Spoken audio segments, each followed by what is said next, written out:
loin d'ici, dans le 3e arrondissement, où les rêves se font endormir. Une fois debout, on n'a plus le temps.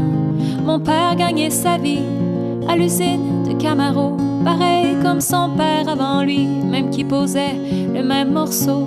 Ma mère faisait des ménages, moi je rêvais d'être écrivaine, et puis de pelleter des nuages pour que le soleil brille enfin. Mais j'étais si mauvaise à l'école que je pensais pas que j'y arriverais. J'étais pas de celle qu'on traitait de bol, même quand je donnais tout ce que j'avais. Mais il y avait Monsieur Desilets, un prof fin et disponible, qui m'avait pris sous son aile et croyait en mon talent subtil. Dommage, ça n'allait rien changer. Je coulerais le test de ministère. Lundi, j'enverrai mon CV à l'usine de mon père.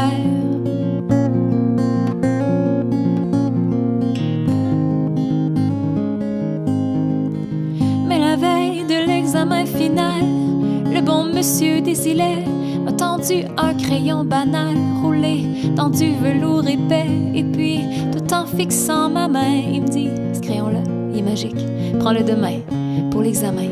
Ici les réponses et les répliques. Je suis pas du genre à croire tout ce qu'on me dit, mais mon prof inspirait confiance. Puis je voulais croire un peu aussi que j'avais peut-être encore une chance. D'ailleurs, à la seconde où je l'ai pris, j'ai senti comme un changement. Je vous jure que je vous compte pas de menterie. Non, le crayon était vivant, et contre toutes mes espérances, il écrivait pratiquement tout seul. Sans blague, ça avait presque pas de sens de le voir danser sur les feuilles. J'ai donc passé mon examen comme un petit test de routine, avec quelque chose comme 80, presque aussi gros que mon estime.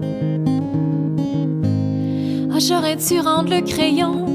J'étais quand même pas une voleuse, mais pour une fois que je me trouvais bonne et que l'avenir était en couleur, j'ai mis le stylo dans ma poche, puis je suis partie en courant, la conscience aussi lourde qu'une roche qu'on brise pour en faire du ciment.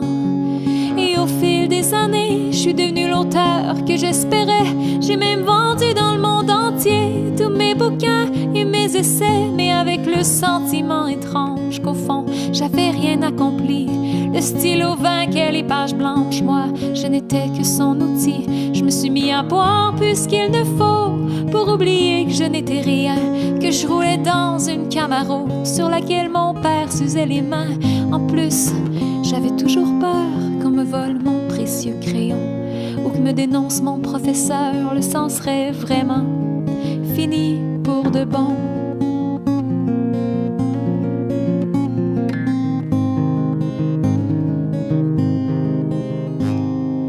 Il m'a retrouvée hier soir à une séance de dédicace. Tout autour de ses yeux noirs, le temps avait laissé sa trace. Je lui devais mon succès et des excuses comme de raison. J'ai dit: Monsieur Desilets, vous venez chercher votre crayon. Il m'a souri tristement et dit: t'as toujours pas compris?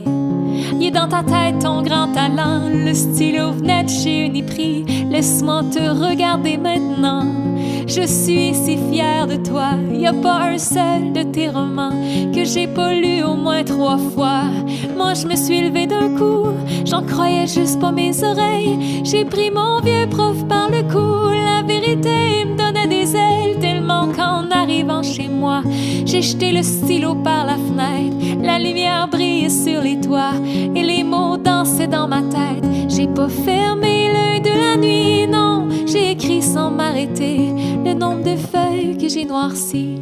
Je pourrais même pas les compter. Ça raconte l'histoire d'une petite fille qui a tellement pas confiance en elle, qui trouve plus facile de croire qu'un crayon peut faire de la magie.